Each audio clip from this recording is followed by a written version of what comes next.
होता है।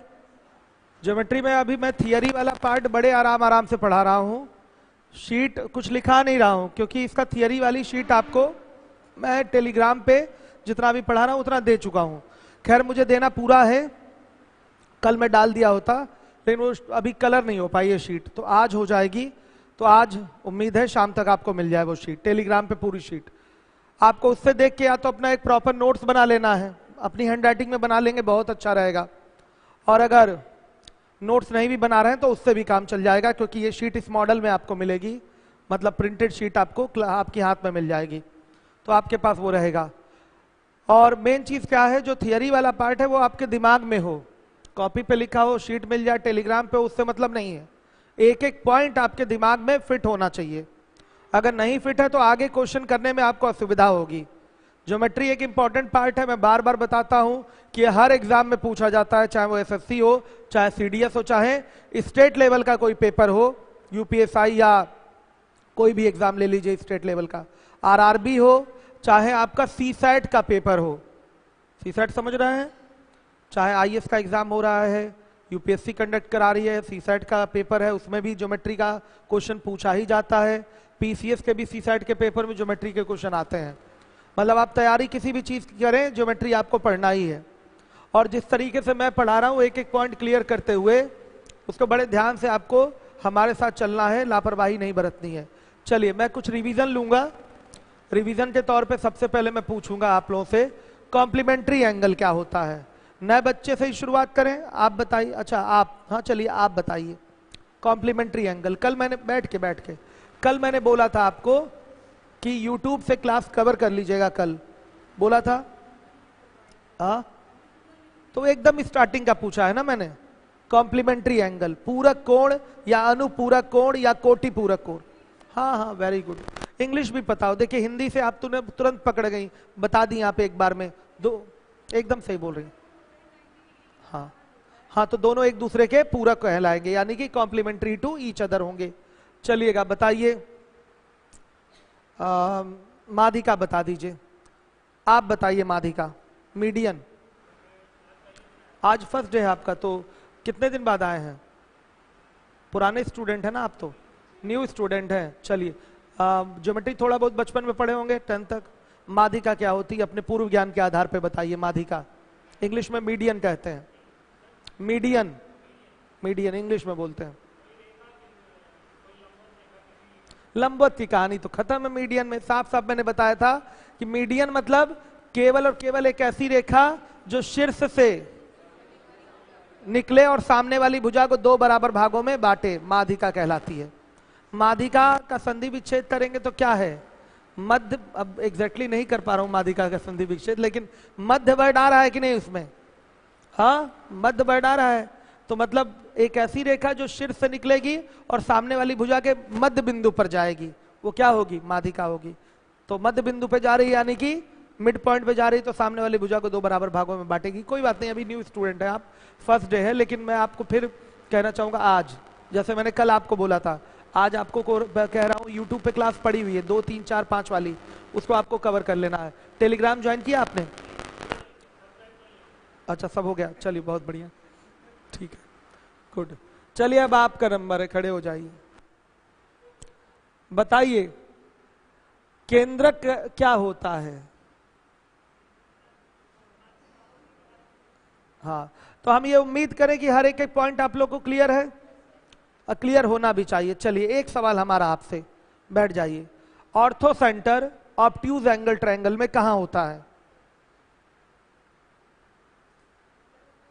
हिंदी में नहीं बोलूंगा, ये तो बात है, गलत बात है। ऑब्ट्यूज एंगल ट्रायंगल में ऑर्थो सेंटर कहां होता है? हिंदी में बोल रहा हूं, रुक जाइए। अधिक कोण त्रिभुज में लंब केंद्र कहां होता है? हाँ हाँ एकदम सही, और त्रिभुज के बाहर रहेगा, अधिक कोण के पीछे रहेगा, सही बोला आपने। लेकिन उतनी छोटी छोटी इंग्लिश आनी चाहिए, कहीं लंब केंद्र ना लिख के ऑर्थो सेंटर ही लिख दिया केवल, हिंदी इंग्लिश दोनों में ऑर्थो सेंटर, एसएससी ऐसा करता है। तो इंग्लिश आपको छोटी छोटी इंग्लिश आनी चाहिए, जरूरी है। चलिए, लेकिन आपको पता था कि ऑर्थो सेंटर मतलब लंब केंद्र का प्रॉपर्टी आपको क्लियर था। चलिए आप हाँ आप ही बता दीजिए, कोई दिक्कत नहीं। आपसे हमारा सवाल है, वो ऐसा कौन सा सेंटर है, त्रिभुज का ऐसा वो कौन सा केंद्र है जिससे त्रिभुज के शीर्षों की दूरियां बराबर होती हैं? बताइए, पेपर का पूछा हुआ सवाल है, एग्जाम में आया हुआ सवाल है। वो ऐसा कौन सा सेंटर है जिससे त्रिभुज के शीर्षों की दूरियां बराबर होती हैं? कौन बताएगा? काफी सारे, और तो सेंटर नहीं, सरकम सेंटर, परिकेंद्र। कल कंस्ट्रक्शन कराया था ना मैंने, परिकेंद्र से परिवृत्त, ध्यान दीजिएगा। ये आपका परिकेंद्र है, पेपर का पूछा हुआ सवाल है। शीर्ष ये है, तो शीर्षों की दूरियां इसी से तो बराबर हैं। ये आर और ये भी आर होता है, से पेपर का पूछा हुआ सवाल है। समझ गया? इसी को मैंने घुमा के पूछा, जैसे एग्जाम में पूछा था। अक्सर एग्जाम में सीधा सीधा थोड़ी पूछेगा, घुमा के पूछेगा, तो एकदम एग्जैक्टली आपका कॉन्सेप्ट क्लियर होना चाहिए। चलिए, अब मेरा एक और सवाल है, ये भी आपका पेपर में पूछा हुआ है। वो ऐसा कौन सा केंद्र है त्रिभुज का, वो ऐसा कौन सा केंद्र है जिससे त्रिभुज के भुजाओं की दूरियां बराबर होती हैं? वो ऐसा कौन सा सेंटर है ट्रायंगल का, ऐसा कौन सा केंद्र है त्रिभुज का जिससे त्रिभुज के भुजाओं की दूरियां बराबर होती हैं? हाँ, शीर्षलंब केंद्र, एकदम गलत बात है। अंतः केंद्र, अंतः केंद्र के लिए मैंने अंतःवृत्त वाला सिस्टम समझाया था आपको। देखिए, अंतः केंद्र होता है आई, तो यहां परपेंडिकुलर खींचा, यहां परपेंडिकुलर खींचा, यहां परपेंडिकुलर खींचा, यही परपेंडिकुलर तो भुजाओं से दूरी हो गई। इस केंद्र की इस भुजा से दूरी यही तो होगी, इस केंद्र की इस भुजा से दूरी यही तो होगी। दूरी हमेशा लंबवत ली जाती है, परपेंडिकुलर डिस्टेंस होती है। इस केंद्र की इस भुजा से दूरी यही तो होगी, और ये दूरियां क्या होती हैं? बराबर, जिसको अंतःवृत्त की त्रिज्या कहते हैं। तो अगर आपसे सवाल ये पूछा जाए, वो ऐसा ट्रायंगल का कौन सा सेंटर है जिससे साइड्स की डिस्टेंस आपकी इक्वल होती है, तो आंसर क्या होगा? इन सेंटर। आंसर क्या होगा? इन सेंटर। देखिए, सब इक्वी डिस्टेंस पर है साइड से, ये सेंटर क्या है? इक्वी डिस्टेंस पर है, इक्वल डिस्टेंस पर है, समझिएगा। तो ये दो सवाल आपको कल के ज्ञान के आधार पर मैंने आज पूछा। सही है? अब क्लियर है? कभी भी जीवन में कोई पूछेगा बता देंगे। शीर्षों से किस केंद्र की दूरी बराबर होती है? परिकेंद्र की। भुजाओं से किस केंद्र की दूरी बराबर होती है? अंतः केंद्र की। तो ये आपका परित्रिज्या का काम कर जाता है और ये अंतः त्रिज्या का काम कर जाता है। सरकम रेडियस और इन रेडियस का काम कर जाता है। क्लियर है? अब हम प्रॉपर्टीज ऑफ ट्रायंगल पे वापस से आ जाएं, जो हम कल पढ़ाना शुरू किए थे। लास्ट में क्या मैंने समझाया था? त्रिभुज का बाह्य कोण सुदूर अंतः कोणों के योग के बराबर होता है, यही बताया था ना? यही, हाँ। अच्छा, त्रिभुज का बनना, त्रिभुज कब बनता है, ट्रायंगल कब फॉर्म होता है?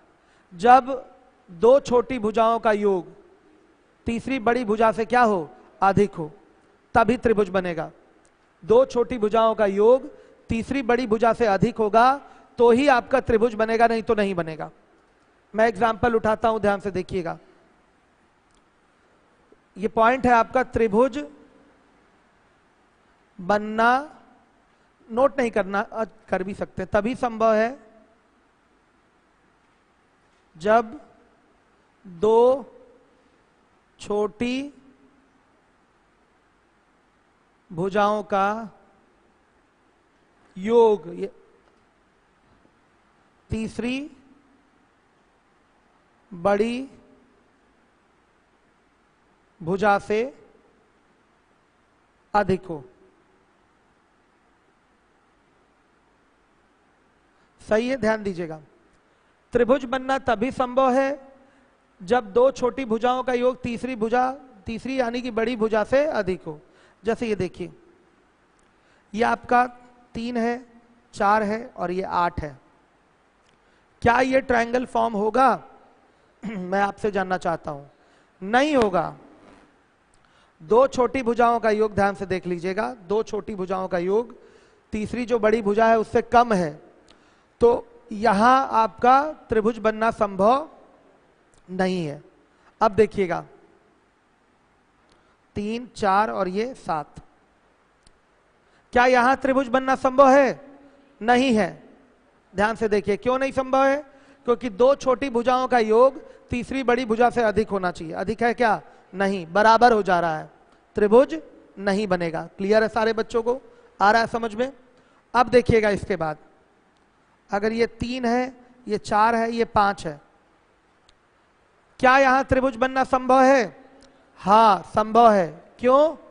क्योंकि दो छोटी भुजाओं का योग तीसरी बड़ी भुजा से अधिक हो रहा है। आ रहा है समझ में? अगर मैं यहां 6 ले लूं तो क्या त्रिभुज बनना संभव है? श्योर बताइए,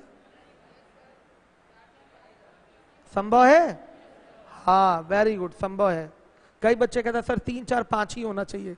बच्चे कहते हैं सर समकोण त्रिभुज वाला सिस्टम हो गया 3 4 5, तो जवाब आता है आपकी ओर से कि नहीं संभव है। संभव है ये भी। दो छोटी भुजाओं का योग तीसरी बड़ी भुजा से क्या है? अधिक है। त्रिभुज बनना संभव है। हाँ ये अलग बात है कि ये समकोण त्रिभुज नहीं बनेगा। 3 4 5 अगर भुजाएं रहती हैं तो वो राइट एंगल ट्रायंगल बनता है। आया समझ में? यहां ये ऐसा नहीं होगा, यहां पर त्रिभुज बनना संभव है। अब देखिए 3 3 और ये 5, त्रिभुज बनना संभव है? नहीं, संभव है। 3 3 6, ये दो छोटी भुजाएं हो गई और ये तीसरी बड़ी भुजा से क्या हो गया?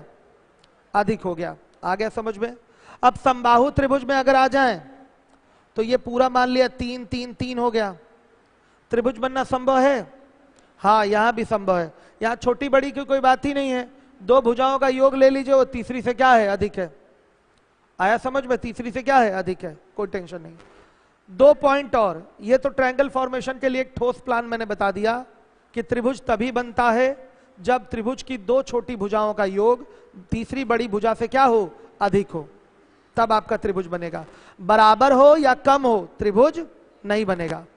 2 चीजें और आएंगी त्रिभुज में। किसी भी, अगर त्रिभुज बन रहा है तो आप देखेंगे किसी भी दो भुजा का योग, किसी भी दो भुजा का मैं बात कर रहा हूं, तीसरी भुजा, बड़ी छोटी की बात नहीं हो रही है, अगर ये त्रिभुज बन रहा है नहीं बन रहा है, ये बन रहा था ना, ये बन रहा है, ये सब ट्रायंगल नहीं बन रहा है। इसकी अगर बात की जाए 3 4 6 की, ये त्रिभुज बन रहा है, तो अगर त्रिभुज बन रहा है तो कोई भी दो भुजा का योग ले लिया जाए तो वो तीसरी भुजा से क्या होगा? अधिक ही होगा। जैसे 4 3 7, इससे अधिक है। 6 3 9, 4 से अधिक है। 6 4 10, 3 से अधिक है। तो ये भी एक हमारा पॉइंट है। आया समझ में? ये भी हमारा एक पॉइंट है कि अगर त्रिभुज बन रहा है, ट्रायंगल फॉर्म हो रहा है, तो कोई भी दो साइड को जोड़िए, वो तीसरी साइड से हमेशा क्या होगा? ज्यादा होगा। सब नोट किया हुआ है, सेम इसी भाषा में नोट है जैसे मैं समझा रहा हूं, अलग से भाषा बदली नहीं है। जो मैं पढ़ाता हूं ये वही है।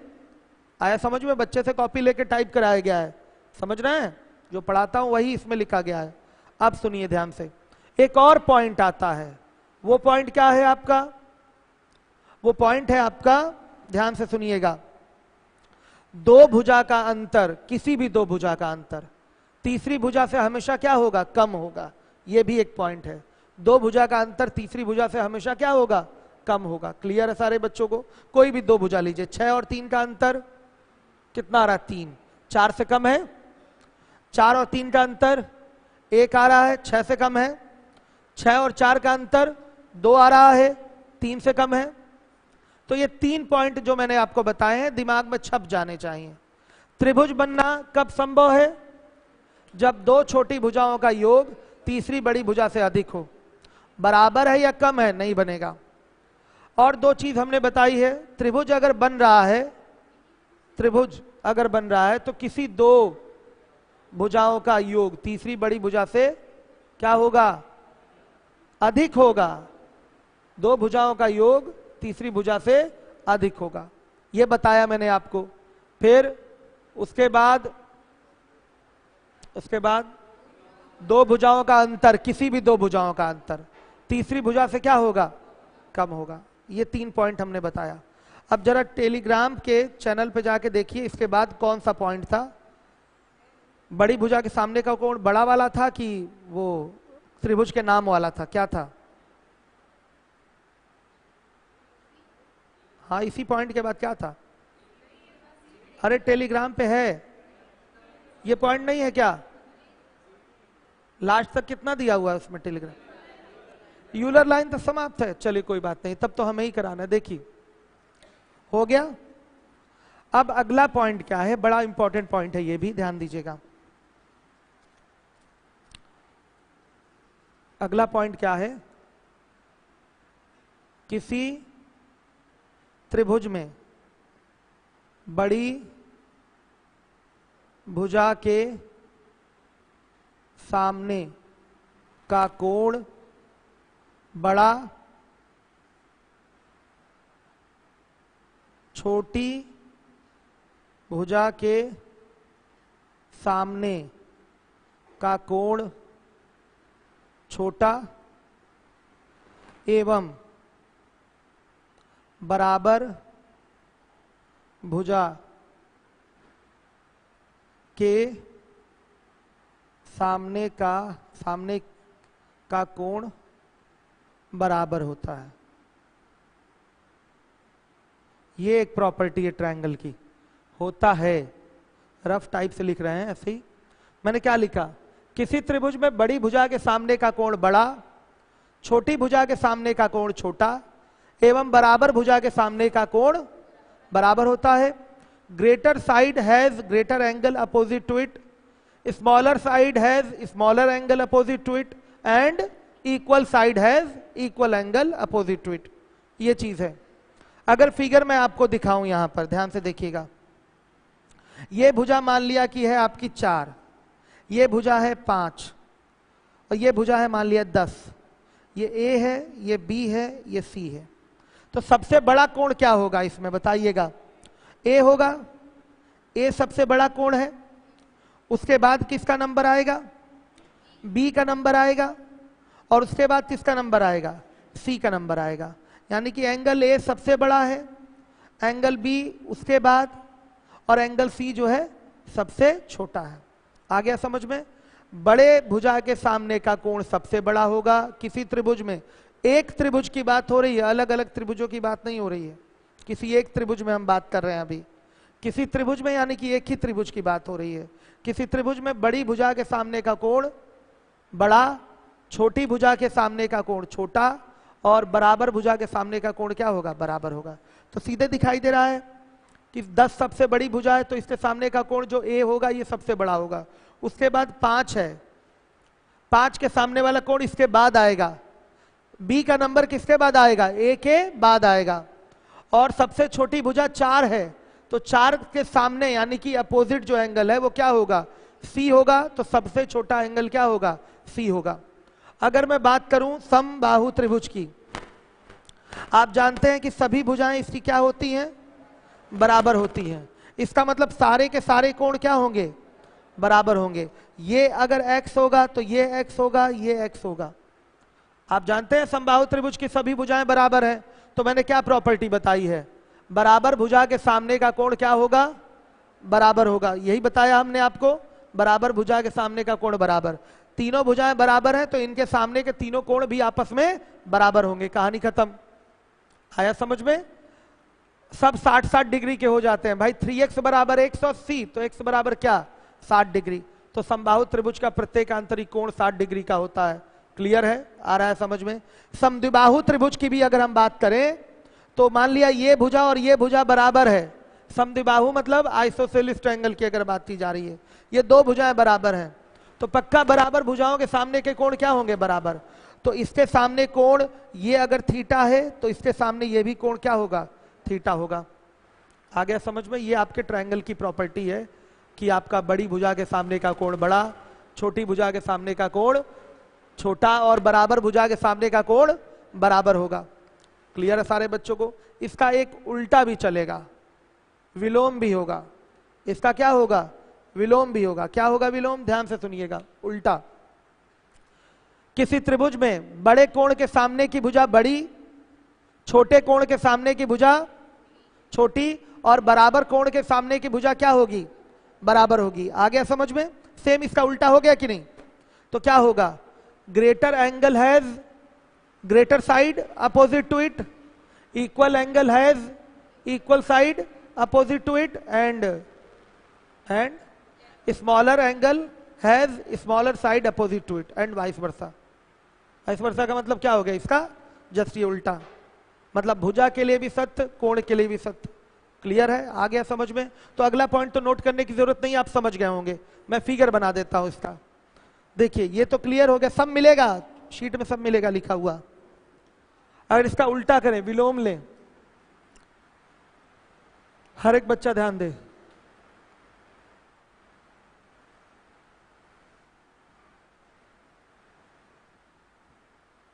सही हो. ये यूट्यूब वाले बच्चे क्लास करिए आप लोग बैठ के आराम से, ठीक है. अंशु राजपूत क्लास जो है चल नहीं रही है, बच्चे परामर्श लेने के लिए आए हुए हैं यहाँ पर, ठीक है. चलिए देखिए आगे देखिए. तो मेरा इसका उल्टा वाला पॉइंट क्या है देखिएगा. ये कोण है आपका मान लिया 70 डिग्री का, ये कोण है आपका मान लिया 60 डिग्री का, ये कोण है मान लिया 50 डिग्री का. सही है? दिखाई दे रहा है? तीनों कोणों का योग 180 है कि नहीं? हो रहा है 180. तो देखिए ये एंगल ए हो गया, ये बी हो गया, ये सी हो गया. सबसे बड़ा कोण कौन सा? Angle A. तो एंगल ए के सामने वाली भुजा क्या होगी? बीसी सबसे बड़ी भुजा होगी. इस त्रिभुज की सबसे बड़ी भुजा क्या होगी? बीसी होगी. बीसी सबसे बड़ी भुजा हो गई. ये ग्रेटर देन का सिंबल है, जिधर मुंह खुला है वो बड़ा होगा. इसके बाद कौन सा एंगल बड़ा है? ये एंगल बी बड़ा है 60 डिग्री वाला. तो 60 के अपोजिट कौन सी भुजा है? AC. तो इसके बाद की दूसरी बड़ी भुजा क्या होगी? AC होगी. ये पहली बड़ी भुजा BC है, दूसरी बड़ी भुजा क्या है? AC. तो इसके बाद आएगा. और फिर उसके बाद अगला कोण है 50 डिग्री का, ये सबसे छोटा कोण है. तो इसके सामने की भुजा सबसे छोटी होगी. तो सबसे सामने, इसके सामने की भुजा क्या है? AB. तो यही AB सबसे छोटी भुजा होगी. आगे समझ में? इसके विलोम में किया है हमने ये काम. तो दोनों चीजें क्लियर हो गई. आ गया समझ में? ये दोनों चीजें क्लियर हो गई. किसी त्रिभुज में बड़े कोण के सामने की भुजा बड़ी, छोटे कोण के सामने की भुजा छोटी, और बराबर कोण के सामने की भुजा बराबर होगी. क्लियर है? जैसे मैं बात कर लूं समबाहु त्रिभुज की, ध्यान से देखिएगा, या किसी भी त्रिभुज की अगर मैं बात करूं, ये 50 डिग्री का कोण है, ये 50 डिग्री का कोण है, और ये 80 डिग्री का कोण हो गया. कौन कौन सी भुजा बराबर होगी बताइए? इस 50 से नाम रख दूं? अच्छा ठीक है. बहुत बढ़िया. AB बराबर AC. एकदम सही बोला आप लोगों ने. 50 के सामने AC और इस 50 के सामने क्या है? AB. तो अगर किसी त्रिभुज में कोई कोण बराबर दिखता है, ये केवल एक ट्रायंगल की मैं बात कर रहा हूं, कॉन्ग्रुएंसी होगी तब दो ट्रायंगल की हम बात करेंगे. यहाँ केवल एक ट्रायंगल की बात हो रही है. तो किसी एक ट्रायंगल में अगर दो कोण बराबर दिखाई दे रहे हैं तो उसके सामने की दोनों भुजाएं बराबर होंगी.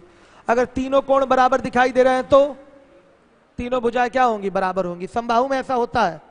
देखिए 60 60 60 डिग्री का एंगल किसी त्रिभुज में है. आया समझ में? तो ये तीनों भुजाएं क्या हो जाएंगी? बराबर हो जाएंगी और ये समबाहु हो जाएगा. आया समझ में? कोण बराबर तो सामने की भुजा भी बराबर हो जाएगी. तो इस तरीके से ये दोनों प्रॉपर्टी आपको क्लियर हो गई. ठीक है. आज जो पढ़ा रहे PDF ने, PDF पूरा बच्चों मिलेगा आपको आज ही शाम में. कोई बच्चा पूछ रहा है, कॉमिक सेंस है वो पूछ रहे हैं, टेलीग्राम चैनल पे मिल जाएगी. सही है. आइए चलिए देखिए. अब इसके बाद हम लोग आते हैं भुजाओं के आधार पर त्रिभुजों के नाम क्या हो सकते हैं. भुजाओं के आधार पर त्रिभुजों के क्या नाम रखे जा सकते हैं, वो तो आपको एक पता ही चल चुका है. वो क्या है? आपका समबाहु, समद्विबाहु और विषमबाहु. आया समझ में? भुजाओं के आधार पर भुजाओं को देखकर आप त्रिभुजों का नाम समकोण त्रिभुज, न्यूनकोण त्रिभुज और अधिकोण त्रिभुज भी रख सकते हैं. मैं दिखाता हूं कैसे. देखिए, यदि ABC त्रिभुज की भुजाएं हैं एवं C सबसे बड़ी भुजा है,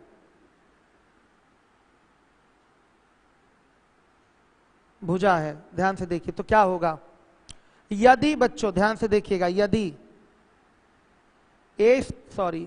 सी स्क्वायर लेस देन ए स्क्वायर प्लस बी स्क्वायर, मतलब बड़ी भुजा का जो वर्ग है छोटी भुजाओं के वर्गों के योग से कम है, अगर ध्यान दीजिएगा बड़ी भुजा का जो वर्ग है छोटी भुजाओं के वर्गों के योग से कम है, तो त्रिभुज कैसा होगा, न्यून कोणीय। त्रिभुज कैसा होगा, तब त्रिभुज न्यून कोणीय त्रिभुज होगा।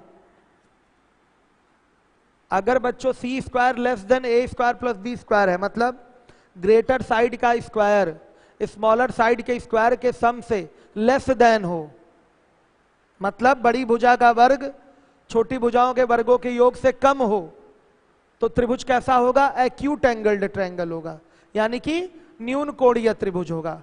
समझिए, फिगर दिखाता हूं मैं आपको, इस तरीके का फिगर बनेगा, ऐसा फिगर बनेगा। मान लिया ये सी है, ये ए है, ये बी है। क्या वैल्यू ले लें, जैसे मान लिया इसको ले लिया 3, इसको ले लिया 4, 4 3 7, और इसको ले लिया, फिर इसको 6 लेंगे, काम चल जाएगा, आराम से काम चल रहा। ठीक है, काम 6 पे चल जाएगा, नहीं चलेगा, नहीं चल रहा बेटा, ये तो छोटा हो जाएगा ना, सॉरी ये तो बड़ा हो जाएगा, रुक जाइए। 3 4 2 ले लें, 3 2 5, ठीक है। अब 2 नहीं ले सकते, इसको तो बड़ा ही लेना है, इसको 2 ले लें और इसको 4 ले लें, 3 2 5, सही है। अब अभी भी नहीं हुआ, 9 4 13, क्या ले लें, फिर जैसे मान लीजिए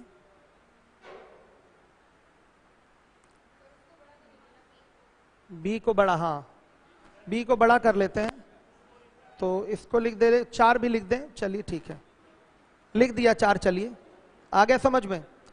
अब लेकिन अभी भी सी बड़ा होना चाहिए, गड़बड़ है बच्चों, इसको लेंगे 4, इसको ले लें 16 हुआ, और इसको कर देते हैं हम अभी 5 कर देते हैं, 25 और 16, और इसको कर दें 6 6। अब सही है, ठीक है, अब सेट है। ये कैसा सिस्टम सेट हो रहा है, ध्यान से देखिएगा, दिखाई दे रहा है 6 का स्क्वायर लेस देन 4 का स्क्वायर प्लस क्या है, 5 का स्क्वायर है कि नहीं, बता दीजिए। 6 का स्क्वायर लेस देन 4 का स्क्वायर प्लस 5 का स्क्वायर, बन गया सिस्टम।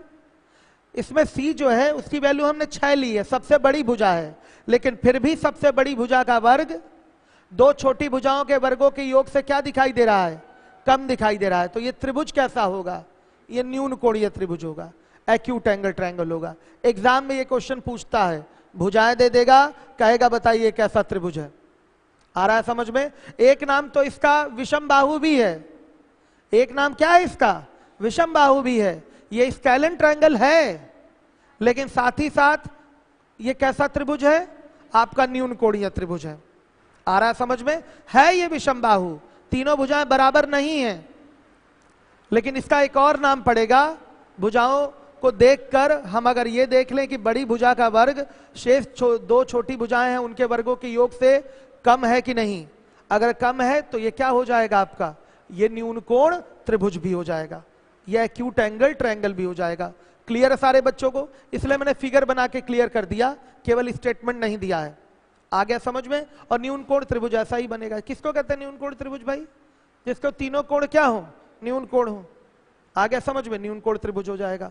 क्लियर हो गया सारे बच्चों को। ये एक पॉइंट है, सी सबसे बड़ी भुजा थी, तो सी का स्क्वायर ये लेस देन है ए का स्क्वायर प्लस बी का स्क्वायर, तो क्या होगा, ये त्रिभुज कैसा बनेगा आपका, न्यून कोणीय त्रिभुज बनेगा। क्लियर है। अब आइए अगला पॉइंट है, यदि c square is equal to a square plus b square, तब त्रिभुज कैसा होगा, समकोणीय त्रिभुज होगा।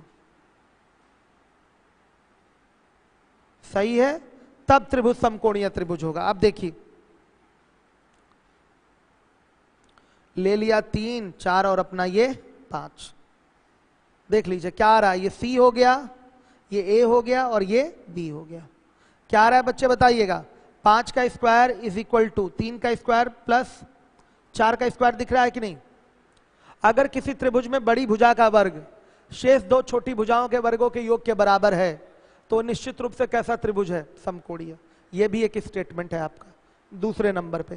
क्लियर हो गया सारे बच्चों को, हर एक बच्चा ध्यान देगा विशेष रूप से, और जो हमारे लीवोलन के बच्चे हैं वो भी ध्यान देते रहेंगे। अनिल, बच्चों का कोई क्वेश्चन है, उतनी दूर क्यों बैठे हैं, आइए इधर बैठिए। चलिए क्लियर है ना ये चीज, हर एक बच्चा देखेगा। हो गया।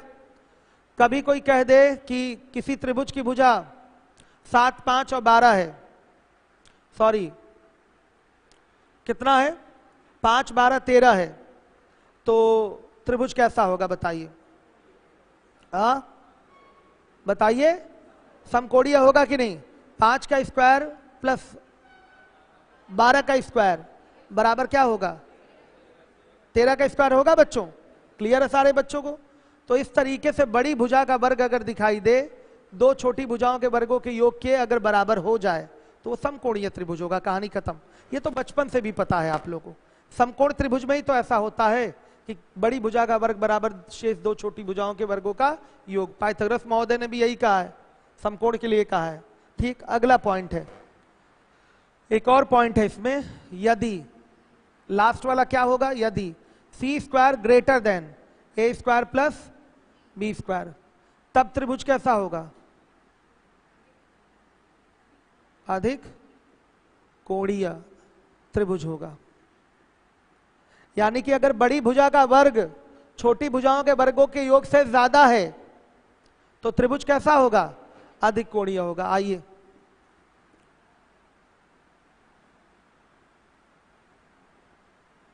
देखिएगा, 3, 4, 6 दिखाई दे रहा है। त्रिभुज तो बन रहा है ना, यहां पर त्रिभुज बन रहा है साफ साफ। देखिए 3, 4, 6 उठा लिया मैंने, ये सी हो गया, ये ए हो गया और ये बी हो गया। सही है। क्या दिखाई दे रहा है, 6 का स्क्वायर ग्रेटर देन 3 का स्क्वायर प्लस 4 का स्क्वायर है कि नहीं, है बच्चों। बड़ी भुजा का वर्ग शेष 2 छोटी भुजाओं के वर्गों के योग से ज्यादा है तो त्रिभुज ऐसा बनेगा। है ये कैसा, एक नाम तो इसका विषम बाहु है, यहां पर ये विषम बाहु है, इसके लिए, इस एग्जाम्पल के लिए विषम बाहु है। हो सकता हो कोई ऐसा एग्जाम्पल उठ जाए जिसमें ये समद्विबाहु हो जाए, ठीक है। लेकिन हमको ये नहीं बताना है कि ये विषम बाहु है कि समद्विबाहु है, हमें बताना है कि एंगल के टाइप का ये कौन सा ट्रायंगल है। तो अगर बड़ी भुजा का वर्ग दिखाई दे छोटी भुजाओं के वर्गों के योग से ज्यादा हो गया, यानी कि वो त्रिभुज कैसा हो जाएगा, अधिक कोणीय त्रिभुज हो जाएगा, ऑब्ट्यूज एंगल ट्रायंगल हो जाएगा।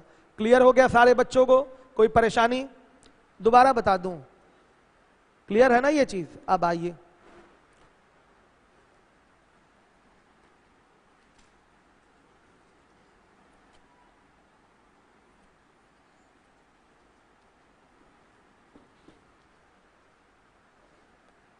अगला पॉइंट देखिए, कोई त्रिभुज है, ठीक है, नाम है इसका ABC, सब मिलेगा लिखा हुआ। आप एंगल B का एंगल बाइसेक्टर खींचिए, एंगल C का एंगल बाइसेक्टर खींचिए, ध्यान से देखिएगा। B का एंगल बाइसेक्टर ले लिया, C का एंगल बाइसेक्टर ले लिया। हर एक बच्चा देखे, ये कोण इसके बराबर और ये कोण इसके बराबर हो गया, यहां पर O दिखा दिया। तो एंगल BOC बराबर क्या होता है बताइएगा, 90 प्लस एंगल A/2, ये आपका रिजल्ट होता है। ध्यान दीजिएगा, ये कम से कम 70 से 80 बार एसएससी की परीक्षा में इसी रिजल्ट पे क्वेश्चन पूछा गया। 70 से 80 बार आया समझ में, 70 to 80 टाइम्स पूछा गया है। सॉरी 90 प्लस A/2, यहां छूट गया, 90 प्लस A/2, 70 से 80 बार बेटा ये क्वेश्चन पूछा गया है। क्लियर सारे बच्चों को। तो इसको अभी मैं वेरीफाई भी कराऊंगा ये चीज आई कहां से, हर एक बच्चा देखेगा। यहां देखिए, ये कोण हो गया मान लिया 70, ये कोण हो गया 60, ये कोण हो गया 50। देखिएगा ये आपने अर्धक ले लिया, बाइसेक्टर कहाँ मिले हैं? ओ पर। तो ये हो गया 30, ये हो गया 30, ये हो गया 25, ये हो गया 25। तो तीनों कोणों का योग कितना होता है? 180। अगर इस त्रिभुज में बात करें तो ये 30 25 कितना हो गया? 55। तो ये जो कोण आएगा वो कितना आएगा? 180 में से 55 जाएगा तो कितना आएगा बताइए? 100। देखिए 55 गया 180 में से तो 125 आ गया। आ गया समझ में? 125। ये मैंने किससे किया? बेसिक से किया। अगर डायरेक्ट इसका आंसर देना है तो क्या हो जाएगा? ये सीधे सीधे अभी मैंने बताया है कि 90 प्लस एंगल a/2। तो 90 प्लस एंगल ए क्या है? 70।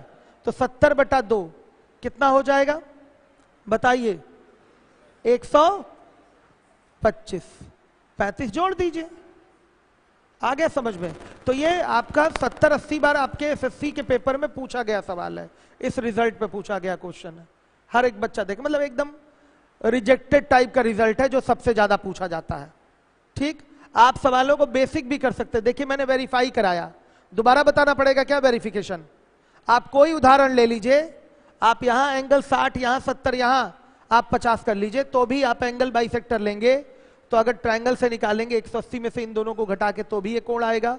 और नहीं तो डायरेक्ट रिजल्ट क्या बनेगा कि अगर अर्धक लिया है, अर्धक जहां पर काटे हैं वहां का जो कोण होगा 90 प्लस सामने वाले का क्या होगा? आधा। 90 प्लस सामने वाले का क्या हो जाएगा? आधा। क्लियर है सारे बच्चों को? आ रहा है समझ में? अब देखिए एक ये प्रॉपर्टी आपकी हो गई। दूसरे नंबर पे आइए, ये आपका ए है, ये बी है, ये सी है। वाह्य कोण बी खींचिए, वाह्य कोण सी खींचिए। हर एक बच्चा देखे, ये वाह्य कोण बी हो गया, ये वाह्य कोण सी हो गया। इसका अर्धक कहां मिल रहे हैं? कहां मिल रहे हैं? ओ पे मिल रहे हैं इसके अर्धक, यानी कि ये कोण इसके बराबर और ये कोण इसके बराबर ओ पर मिले हैं। तो बेटा ये जो कोण होगा एंगल BOC, ये किसके बराबर होगा? 90 माइनस एंगल a/2 हो जाएगा। क्या है? एकदम गलत बात है। सर्कल की थियरी से कभी नहीं होगा ये। सर्कल से इसका कोई लेना देना नहीं। कौन बच्चा पूछ रहा था? हाँ सरजू चौधरी। नहीं बेटा, सर्कल से कोई लेना देना नहीं। सर्कल वाला जो आधा दुगना वाला आप जानते हैं उसके हिसाब से नहीं करना इसको, समझिए बात को, वो बात गलत है। ठीक है, चलिए। सर्कल की प्रॉपर्टी वो अलग होती है। हमें पता है कि ये चीज बच्चों को ज्यादा याद रहता है। किसी चाप द्वारा सेंटर पे बना एंगल उसी चाप द्वारा शेष भाग पर बने एंगल का क्या होता है? दुगना। तो ये हो गया 10, तो ये हो गया 20। किसको? अभी इसका नंबर बेटा आएगा, आया समझ में? इसका नंबर सर्कल में आएगा। तो इसकी चर्चा हम कहां करेंगे? सर्कल में ही करेंगे, यहां नहीं अभी। तो ये चतुर्भुज से क्यों करेंगे आप, ये बताइए? सीधे दिखाई दे रहा, वेरीफाई कर लिया। चतुर्भुज क्यों बनाएंगे?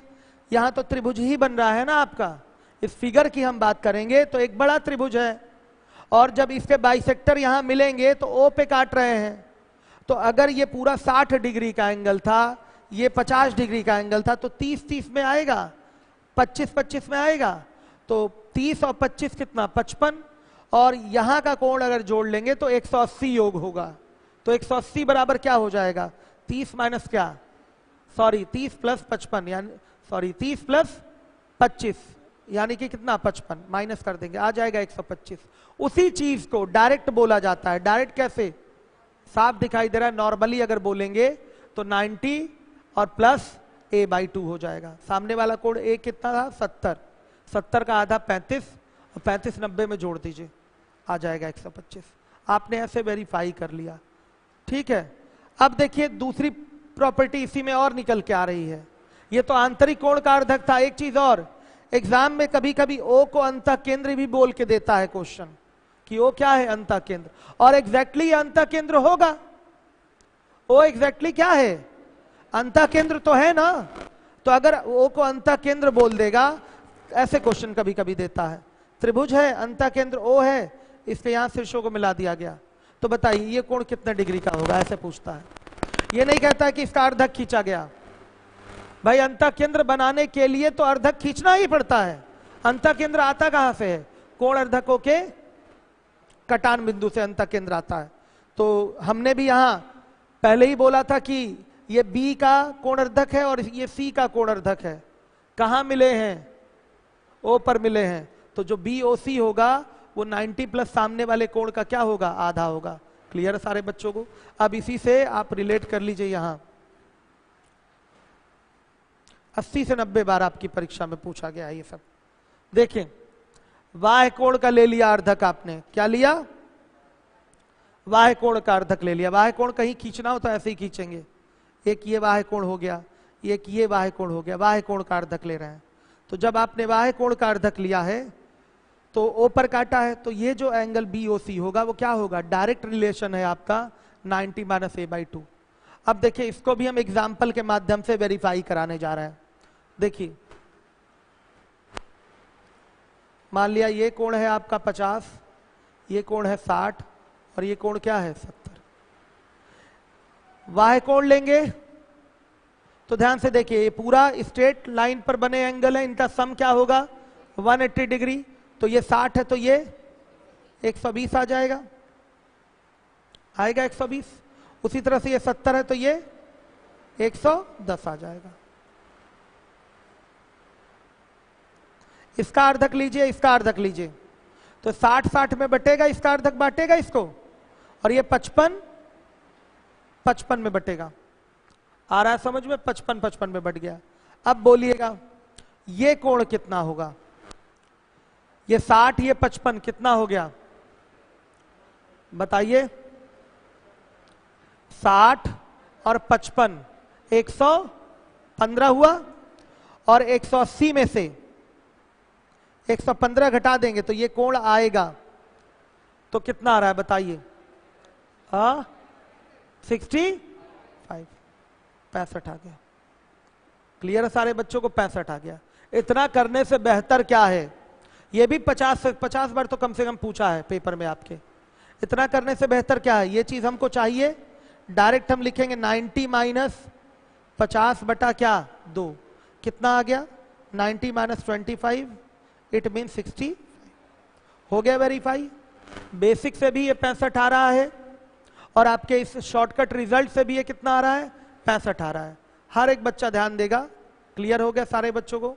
अब देखिए, दिया भी है बच्चों ने आंसर। ये भी 50-50 बार इस रिजल्ट पे क्वेश्चन पूछा गया है। सही है? मतलब एकदम रिजेक्टेड टाइप का रिजल्ट है। हर एक बच्चे को भी ये पता रहता है जो एसएससी की तैयारी करना शुरू किया है। इतनी बार ये क्वेश्चन दिखाई देगा कि आराम से आप दिमाग में सेट हो जाएगा। सुनिए, होगा क्या आपके एग्जाम में? क्या दे देगा? ये सब कुछ नहीं देगा। बस इसको अर्धक बोल दिया, यहां दे दिया मान लिया 70 डिग्री का एंगल। ये दोनों एंगल नहीं देगा। इसका मतलब बेसिक से मत करिए। बेसिक से करना है तो अपने मन से कोण मान के हम कर सकते हैं। यहां इन दोनों को इतना मानिएगा कि 180 योग हो जाए। बस जो आंकड़ा है हमारे पास, ये 70 दिया हुआ है क्वेश्चन में, ये कोण पूछ लिया तो क्या होगा? 90 माइनस 70/2 कितना आएगा बताइए? 90 में से आपका 35 निकलेगा, कितना आएगा? 55 आएगा। सही है ना? 55 इस तरीके से होगा। दो प्रॉपर्टी मैंने बताया है कोण अर्धक वाला लेकर, एक आंतरिक कोण अर्धक लेकर और एक बाह्य कोण अर्धक लेकर। वो जो दोनों आपकी रेखाएं थी वो आंतरिक कोण अर्धक थी, और ये दोनों रेखाएं क्या है? बाह्य कोण अर्धक है, एक्सटीरियर एंगल बाइसेक्टर है। और यहां पर क्या था? ये इंटीरियर एंगल बाइसेक्टर था। ये भी एक सवाल बनता है, 3-4 बार आ चुका है पेपर में आपके। ध्यान से देखिएगा, ये कोण मान लिया ये P है और ये O है, तो angle O plus angle P का सम क्या होगा? योग क्या होगा? 180 डिग्री होगा। आया समझ में? 180। ये भी पूछा गया 4-5 बार क्वेश्चन। क्यों बेटा? ये होता है 90 प्लस एंगल A/2 और ये होता है 90 माइनस एंगल A/2। जोड़ देंगे तो क्या आ जाएगा? 90-90 180। धड़ल्ले से ये सब क्वेश्चन चलते हैं, और ऐसा नहीं कि आ चुका है तो आगे नहीं आएगा, फिर पूछेगा। क्या है? क्या करें? अब ये साइक्लिक क्वाड्रिलेटरल हो गया वो बात अलग है। आया समझ में भाई? वो साइक्लिक क्वाड्रिलेटरल पढ़ाऊंगा तो मैं आपको बताऊंगा कि किसी क्वाड्रिलेटरल के आमने सामने के कोणों का योग अगर 180 है तो उसको चक्रीय चतुर्भुज कहते हैं। आया समझ में? तो ये चक्रीय चतुर्भुज हो गया, वो बात अलग है, उसकी चर्चा बाद में होगी। हर चीज एक दूसरे से क्या है, कनेक्ट है ना, तो बाद में उसका डिस्कशन होगा। अभी हम नहीं जानेंगे कि चक्रीय है कि नहीं है, उसके बारे में भी हम बेसिक बताएंगे आपको चक्रीय के लिए। अभी तो ये शुरुआत है, अभी बहुत कुछ पढ़ाना है। कितने पेज हैं इसमें? 38 पेजेस हैं और बढ़ रहे हैं पेजेस। कुछ मैटर भी और जोड़ दूंगा। अब उसमें क्या कर रहा हूं, मैंने क्या किया है, कल बैठ के जैसे शीट 1 शीट 2 में जो पढ़ाता हूं उसमें कुछ रिजल्ट निकल के आते हैं ना क्वेश्चन कराने पर रिजल्ट, तो उन स्पेशल रिजल्ट्स को भी मैं थियरी में डाल दे रहा हूं कि बच्चा जब एग्जाम टाइम में एक बार थियरी रिवाइज करे तो उन रिजल्ट्स को भी क्या करे, एक बार रिवीजन में ले ले। पहले मैं क्या करता था, बेसिक थियरी पहले कराता था और फिर उसके बाद जब क्वेश्चन कराता था तो क्वेश्चन में ही जो स्पेशल रिजल्ट और आते थे तो फ्रेम करवाता था मैं। फ्रेम तो फिर कराऊंगा ही कराऊंगा, लेकिन उसको फ्रेम कर रहा हूं मैं इसी शीट में कि एक बार जब वो सब सारे अच्छे रिजल्ट हैं तो एक बार जब वो रिजल्ट आपके दिमाग में रहेगा तो आराम से उन प्रश्नों का उत्तर भी तेजी से दे पाएंगे, इसलिए थियरी वाली शीट में जुड़वा रहा हूं सारे रिजल्ट। चलिए, तो इसके बाद क्या है, बता उत्कर्ष सिंह राजपूत क्या है, interior angle bisector repeat, interior angle bisector repeat करना है। सरजू चौधरी ही हैं, सरजू चौधरी तो फेमस हो गए, जान गए ना आप लोग सरजू चौधरी को, आज आए भी थे मिलने के लिए, ऑनलाइन स्टूडेंट है हमारे। अच्छा, वो ऑफलाइन भी एडमिशन ले लिए, तब तो बैठे होंगे सरजू चौधरी। कहाँ है सरजू चौधरी इसमें? अच्छा, नहीं बैठे हैं आज। चलिए देखिए, इंटीरियर एंगल बाइसेक्टर बच्चे ने पूछा है। ये दोनों रेखाएं क्या है, आंतरिक कोण अर्धक हैं? ये दोनों रेखाएं आंतरिक कोण अर्धक है। ओ इसका इंसेंटर भी कहलाएगा। तो बेटा ये जो एंगल होता है वो क्या होता है, angle B O C is equal to 90 minus angle A by 90 minus angle, sorry दिमाग ही नहीं चल रहा, कहीं इधर उधर खिसक गया है मेरा, लग रहा है आज दिमाग। चलिए, क्लियर है सारे बच्चों को? ये हो गया 90 प्लस एंगल ए बाई 2। कोई डाउट इसमें? सरजू चौधरी को डाउट है। सरजू चौधरी, अगर आपको डाउट है तो मतलब यही कहना चाहते हैं कि इस पे मुझे भरोसा नहीं है कि सही है कि गलत है, तो मैंने इसी के लिए वेरीफाई करा दिया इसको। समझ रहे हैं? उत्तर की जांच हो जाएगी आपकी, जो ये रिजल्ट आया है। अब इसमें क्या करिए सरजू चौधरी, आप लोग बताइए क्या ले लूं एंगल, एंगल क्या ले लूं? 60 दिलवाएंगे तब जानते हैं क्या हो जाएगा, ये आ जाएगा 90, ये वाला कोण। और फिर बच्चे कहेंगे सर ये तो रिलेट हो जा रहा है सर्कल से भी, दुगना हो रहा है, सॉरी 120 आ जाएगा। अगर 60 इसको रखवा देंगे तो ये जो कोण होगा वो कितना आ जाएगा, 120। तब बच्चे कहेंगे सर ये तो दुगना हो गया, यानी कि ये तो सर्किल वाली 120 आ रहा है ना, 90 प्लस ए बाई 2 120। तभी किसी बच्चे ने कहा था सर ये सर्कल से भी हो जाएगा, लेकिन गलत बात है। सर्कल की तो बात ही यही नहीं होगी, किसी भी केस में नहीं होगी। हाँ, ये अलग बात है कि ये 60 है तो ये 120 आ गया 90 प्लस ए बाई 2 से, दुगना हो गया। लेकिन और हमारे एग्जाम्पल में दुगना हुआ था क्या? हमारे एग्जाम्पल में शायद 125 से 135 आया था, कहाँ दुगना हुआ था? तो सर्कल से इसका कोई लेना देना नहीं होता है, समझिए। कुछ और बदल के ले लीजिए, यहां तो 120 आ जाए, 80, इसको क्या बोल दूं, 40 बोल दूं, इसको क्या बोल दूं, 60 बोल दूं, सही है। आप देखिए ये 30 हो जाएगा, ये 30, ये 20, ये 20। अब देखिए 30 20 50, तो ये कितना आएगा, 130। कैसे आया, 180 में से 50 घटा लिया। सरजू चौधरी बेटा ध्यान दीजिएगा, आ रहा समझ में? और इसी चीज को डायरेक्ट भी हम बोल देते हैं। डायरेक्ट क्या है बताइए, 90 प्लस 80 बाई 2, तो कितना आ रहा है, आ तो गया 130, वेरीफाई हो गया। सरजू क्लियर हो गया। और ये ओ आपका अंतः केंद्र भी है, ओ क्या है आपका, अंतः केंद्र भी कहलाएगा, क्योंकि एंगल बाइसेक्टर से ही बना है। अब आ जाइए इसके बाद, किसी बच्चे के मन में कोई डाउट हो तो बोले, पूछे। आइए देखिए बच्चे, ये एक ट्रायंगल है, नाम है इसका ABC। ये भी 15-20 बार पूछा है जो करा रहा हूं मैं, ये सब एकदम रिजेक्टेड है, ए है, बी है, ये सी है। इस रेखा को आगे बढ़ा लीजिए तो ये बाह्य कोण सी हो जाएगा। तो बाह्य कोण सी का अर्धक खींचिए, बाह्य कोण सी का अर्धक खींचिए, आंतरिक कोण बी का अर्धक खींचिए। ये कोण इसके बराबर और ये कोण इसके बराबर हो गया।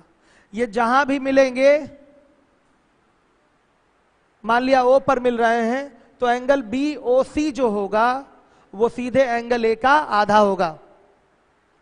आया समझ में? जो बी ओ सी होगा वो सीधे एंगल ए का आधा होगा।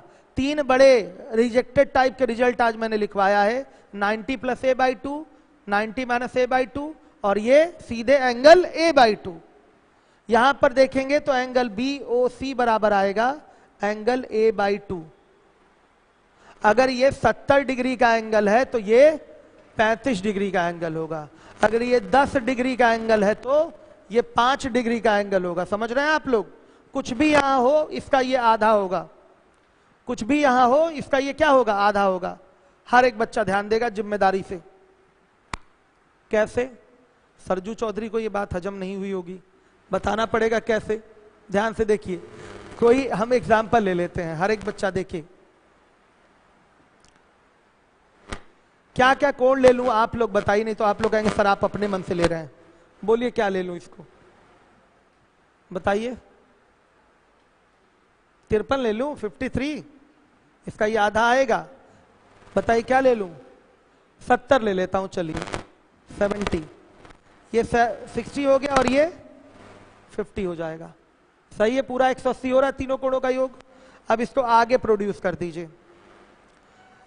ये बाह्य कोण कितना होगा? 130 होगा। इसका अर्धक लीजिए, ये 65 और 65 में बटेगा। इसका अर्धक लीजिए, ओ पे ये मिला है तो ये 30 और ये 30 में बटेगा। अब अगर हम त्रिभुज बी ओ सी की बात करें तो एक कोण यहां 30 है और एक कोण यहां कितना है? 115 है। ये पूरा कोण क्या है इसका? 115 है ना? 115 देखिएगा ध्यान से, हो रहा है 115। तो ये तीसरा कोण इसका कितना आएगा बताइए? 180 में से आप 145 घटा देंगे, भाई इन दोनों को जोड़ेंगे तो कितना होगा? 145। तो तीसरा कोण क्या आ जाएगा बताइए? 35 आ गया। इसी चीज को मैंने इस रिजल्ट के माध्यम से दर्शाया था। सरजू चौधरी विशेष तौर से ध्यान देंगे। वो अगर आपका कितना है 70 तो ये क्या होगा? 35। क्यों निर्मल हंसी आ रही है आपको? ये आपका ध्यान से देखिए, अगर 70 है तो ये क्या होगा? 35 होगा। तीन हमने एक कहा जाए तो बहुत आसान रिजल्ट आपको बताए हैं, 90 + a/2, 90 - a/2 और एक क्या था? सीधे एंगल a/2। सही है, क्लियर हो गया। समय भी समाप्त होने वाला है आप लोगों का। जाते जाते हम एक चीज पूछेंगे बच्चों से, पहले चलिए यही बता दीजिए। क्लियर हो गया? तीनों रिजल्ट क्लियर है। अब जो आपकी क्लास है ज्योमेट्री वाली वो दिवाली बाद चलेगी। अभी मैं इस टाइम भी कल से अर्थमेटिक ही पढ़ाऊंगा।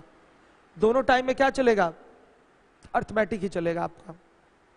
थियरी वाला जो पार्ट है वो दिवाली बाद। कोई डाउट किसी बच्चे को? एक बार नहीं 2 बार देख लीजिए इसको, देखिए ध्यान से, देखिए सभी बच्चे देखिए। ये एक आपका ट्रायंगल है, नाम है इसका ABC। ठीक है, ये किसी भी टाइप का ट्रायंगल हो सकता है।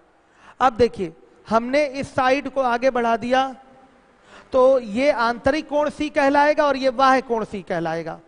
आ रहा है समझ में? इस बाह्य कोण C का अर्धक हमने ले लिया। अर्धक मतलब समझ रही हैं? एक ऐसी रेखा जो इस कोण को 2 बराबर भागों में बांट रही है। बाइसेक्टर ड्रॉ कर लिया हमने। और ये आंतरिक कोण भी है, इसका भी अर्धक खींच लिया। ये कहीं ना कहीं जाके काटेंगे। आ रहा है समझ में? कहीं ना कहीं जाके काट रहे हैं। अब देखिए क्या होगा, अगर ये कोण आपका थीटा है तो ये कोण क्या होगा? θ/2 होगा। ये नियम मैंने लिखवा दिया। अब इसको वेरीफाई कराया है। इसको वेरीफाई कैसे कराएंगे ये देख लीजिए, दिमाग में सेट हो जाएगा एकदम।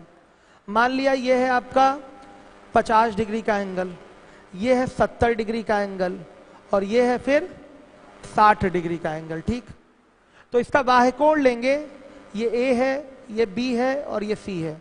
इसका बाह्य कोण लेंगे तो बाह्य कोण कितना होगा बताइएगा? 120 होगा। सही है, अब इसका अर्धक ले लिया, ये अर्धक रेखा इसको किस में बांटेगा? 35 में। इसका अर्धक ले लिया तो 120 का अर्धक लिया है आपने, तो ये 60 में बटेगा। अब बताइए तो ये कोण कितना आएगा? 60 120, ये पूरा कोण क्या हुआ? 120। इस त्रिभुज का ये कोण 120 और ये 35, 155 हो गया। तो 155 को 180 से घटाएंगे तो 180 माइनस 155 कितना आ जाएगा? 25। आया ना आधा? तो वही चीज मैं रिजल्ट के तौर पे लिखा रहा था, जो वेरीफाई कर रहा हूं। इस चीज को बेसिक से भी निकाल सकते हैं, लेकिन अगर रिजल्ट याद रहेगा तो फटाफट हो जाएगा। और क्या? 3, हाँ यस, एकदम कोई दिक्कत नहीं। देखिए अगर आप ए है, बी है, सी है, इसको बढ़ा देंगे, आ गया समझ में? तो इसका अर्धक लिया और इसका अर्धक लिया, आ गया समझ में? तो ये जो होगा ए का क्या होगा? अगर ये थीटा है तो ये क्या हो जाएगा? θ/2 हो जाएगा।